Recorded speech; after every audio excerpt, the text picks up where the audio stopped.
Ճակատագիր թե մարդն ինքն է կառուցում իր կյանքը։ Եթե ճակատագիր կա, ինչու է կարմիր լույսի տակ կանգնում։ Դե ճակատագրով դուք մեքենայի տակ չեք ընկնելու, անցեք։ Բայց չէ որ Աստված մեզ տվել է ընտրելու հնարավորություն։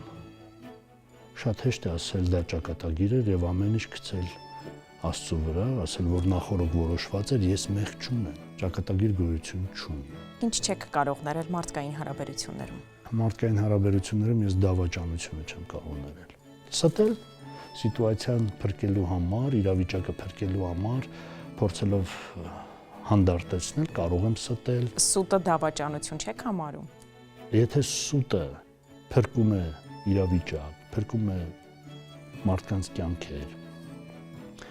շատ հարցերում շտկում է ինչ-որ բաներ, բարիք է բերում, կարելի է ստել։ Ձեր ընկերներից մեկը նշած, որ դուք բավականին բռնկուն բնավորություն ունեք։ Ցասման պահին փորձում եմ տիրապետել ինձ, Բայց ասում են չեք տիրապետում։ երբ որ ես տեսնում եմ, որ շատ հարցերում կարող են վնասել, դա իմ օրգանիզմի, դա իմ իմունիտետի պաշտպանությունն է, մարմնի պաշտպանությունը, որ ինքը միանգամից նախահարցակ է լինում, որպեսզի կանխի հետագա ընթացքը։ Ինչ է պակասում ձեզ էլ ավելի երջանիկ լինելու համար։ Շատ կարևոր մարդ է պակասում։ Այն մարդը, ում համար որ կուզենայի շարունակել ապրել։